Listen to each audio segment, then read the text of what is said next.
Ange Postecoglou dan Ruben Amorim mengalami kesulitan di liga domestik musim ini, tetapi tim mereka memiliki peluang untuk meraih kejayaan Eropa di Spanyol.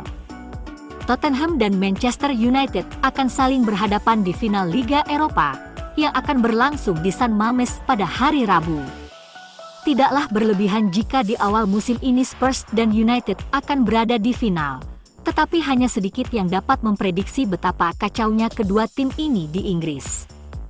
Setan Merah berada di posisi ke-16 dengan hanya 1 pertandingan tersisa dari musim liga domestik terburuk mereka sejak mengalami degradasi pada tahun 1973-1974, sementara klub London Utara itu berada 1 poin dan 1 posisi lebih jauh di belakang. Setelah mengalami kekalahan ke-21 di Liga Primer pada hari Jumat, Liga Eropa secara alami lebih diutamakan daripada masalah domestik bagi kedua klub.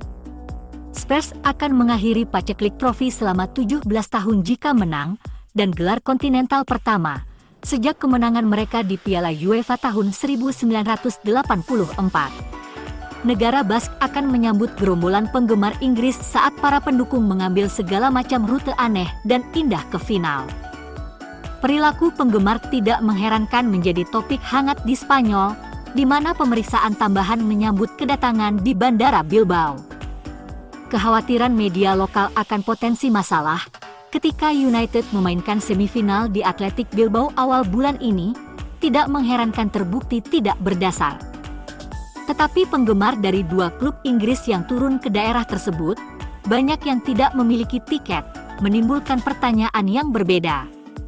Menteri Keamanan Pemerintah Bask, Bingen Zupiria, mengaku merasa gugup, tetapi final Liga Primer sebelumnya di Spanyol berjalan lancar, karena Tottenham kalah dari Liverpool di final Liga Champions pada tahun 2019.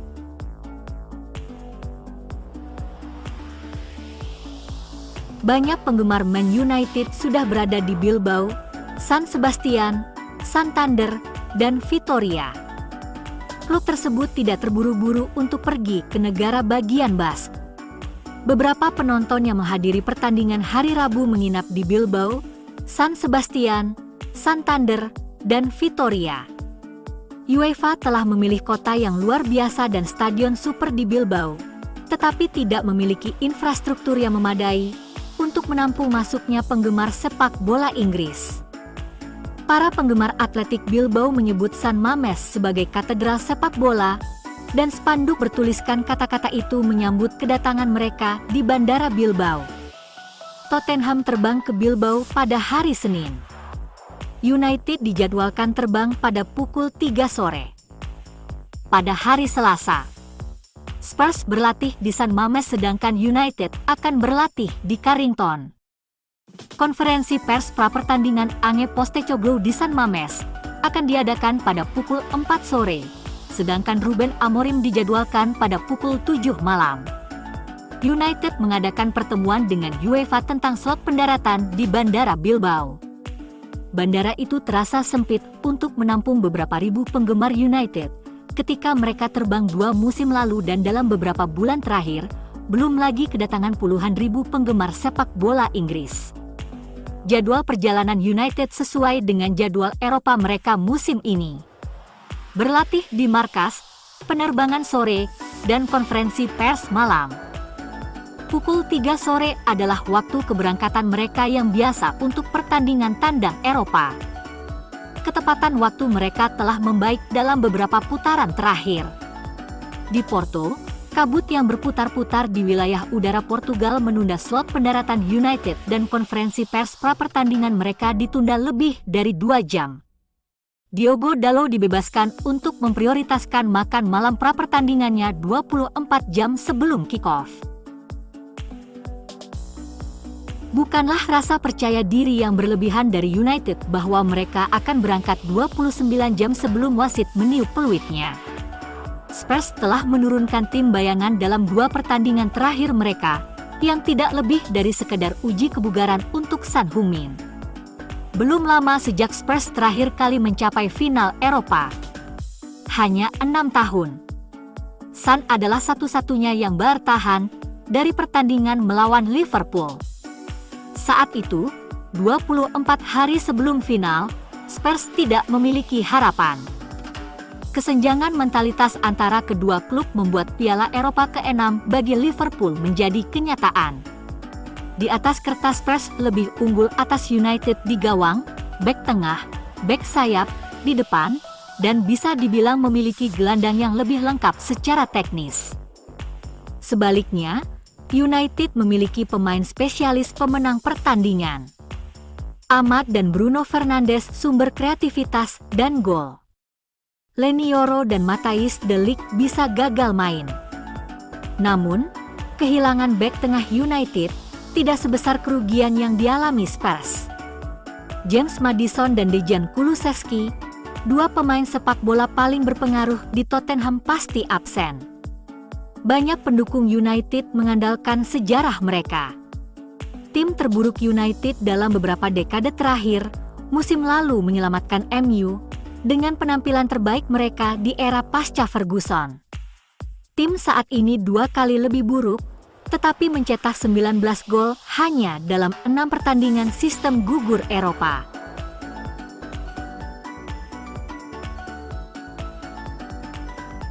Manajer Tottenham, Ange Postecoglou, memimpin timnya meraih kemenangan dalam ketiga pertemuan dengan MU musim ini, mengungguli The Reds dengan skor 8-3 di Liga dan Piala Liga.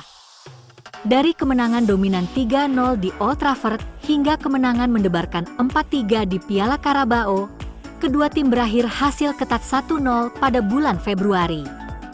Namun, final yang hanya sekali terjadi adalah hal yang berbeda. Cedera dan kedalaman skuad dapat menentukan pertandingan ini. Tottenham akan bermain tanpa beberapa pemain kunci. James Maddison dan Dejan Kulusevski absen, sementara Lucas Bergvall, Timo Werner, dan Dan Scarlett masih dalam perawatan. Radu Dragusin tidak tersedia dan Pape Matar Sarr masih diragukan.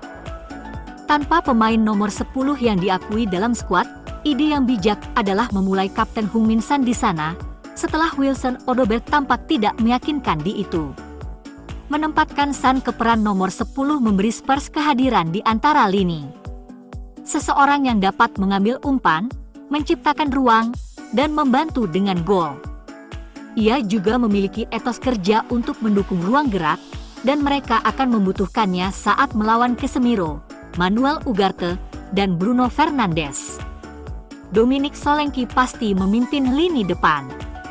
Di belakangnya, Son dapat beroperasi dengan bebas, didukung oleh Brennan Johnson di kanan dan Odobert atau Mathys Tel di kiri.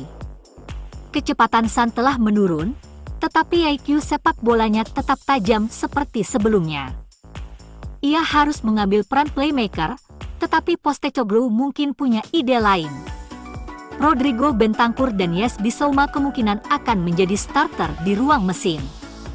4 bek harus terdiri dari Pedro Porro, Christian Romero, Mickey van de Ven, dan Destiny Udogie.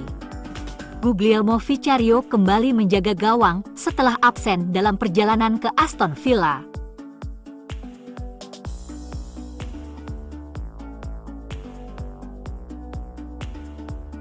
Final Liga Eropa mungkin bukan saat yang tepat untuk mulai mengutak-atik starting 11 pilihan Anda, tetapi Ruben Amorim mungkin akan membuat keputusan yang tidak terduga. Beberapa minggu lalu, starting 11 Manchester United untuk final Liga Eropa terasa seperti sudah pasti. Dengan Kobbie Mainoo, mungkin satu-satunya pemain yang dapat memperumit masalah jika ia dapat membuktikan kepada Amorim bahwa ia layak mendapat tempat di tim terbaiknya. Beberapa cedera pertahanan yang didapat dalam pertandingan Liga Primer yang tidak penting membuat starting 11 Amorim di Bilbao tidak lagi dapat diprediksi. Namun, keputusan pemilihan paling mengejutkan mungkin akan diambilnya tidak dipengaruhi oleh cedera sedikit pun. Alejandro Garnacho telah bermain di setiap pertandingan United sejauh musim ini kecuali derby Manchester pada bulan Desember, di mana ia dan Marcus Rashford dicadangkan. Perannya sebagai pemain pengganti dalam 2 pertandingan yang dimainkan United sejak memastikan tempat mereka di final Liga Eropa terasa meyakinkan. Mason Mount menikmati malam terbaiknya dengan seragam United saat penampilan gemilangnya membuatnya mencetak 2 gol untuk meredakan kekhawatiran bahwa United akan menyanyiakan keunggulan mereka melawan Athletic di Old Trafford. Mantan pemain Chelsea itu terus bermain sebagai starter dalam kedua pertandingan berikutnya, bermain selama 1 jam melawan West Ham dan 70 menit lagi di Stamford Bridge. Amorim tidak merahasiakan cintanya kepada Mount, dan rasanya ia mungkin akan kembali bersemangat tepat waktu untuk memasukkan namanya dalam rencana starting 11 sang manajer. Bersama Højlund dan Fernandes, ketiganya akan jadi penyerang awal.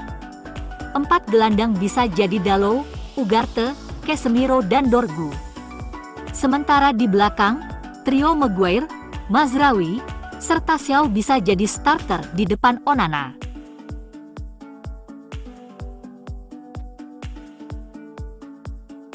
Rahasia kesuksesan di Spanyol bagi Manchester United dan Tottenham Rabu ini adalah menemukan cara untuk meningkatkan permainan mereka melampaui level yang telah mereka tunjukkan musim ini. Tottenham mungkin terlihat lebih unggul setelah mengalahkan United pada 3 kesempatan musim ini, 2 diantaranya dengan Ruben Amorim di ruang ganti. Namun, United memiliki pengalaman memenangkan trofi. Lihatlah kembali kehancuran musim 2023-2024 di bawah asuhan Erik ten Hag, dan penampilan final Piala FA di Wembley lah yang paling menonjol. Itu adalah penampilan yang tenang dan presisi, hari ketika rencana permainan berjalan dengan sempurna, dan pengingat akan bakat di dalam jajaran pemain. Itu adalah hari terbaik Ten Hag dalam pekerjaannya. Faktanya, itu sangat bagus sehingga alih-alih menjadi hari terakhirnya dalam pekerjaannya, seperti yang direncanakan Sir Jim Ratcliffe, ia mendapatkan kesempatan lain. Ia menguasai nada persiapan dengan tepat, menginspirasi pemain melalui pidato dan presentasi video yang dipikirkan dengan cerdik, dan taktiknya tepat, mengecoh Pep Guardiola. Dan seperti Ten Hag, Amorim harus menemukan nada yang tepat minggu ini. Dari kesebelasan yang memulai final Piala FA, hanya Andre Onana dan Bruno Fernandes yang dipastikan akan memulai di Bilbao. Tetapi semua pemain akan mengingat bagaimana mereka berhasil meningkatkan level permainan mereka untuk pertandingan 1 kali yang sangat penting untuk menentukan nasib musim ini. Pertandingan itu membuat tahun ini menjadi lebih baik dan juga mengantarkan mereka ke kualifikasi Eropa. Jika bukan karena kemenangan yang tak terduga dan direncanakan dengan cermat itu, United bahkan tidak akan berada di Bilbao. Jadi perjalanan ini dimulai kembali ke minggu yang sempurna bagi Ten Hag. Dia tidak akan terlihat minggu ini. Tetapi jika United menyelamatkan musim mereka lagi dan mengamankan sepak bola Liga Champions, banyaklah berterima kasih kepada Ten Hag.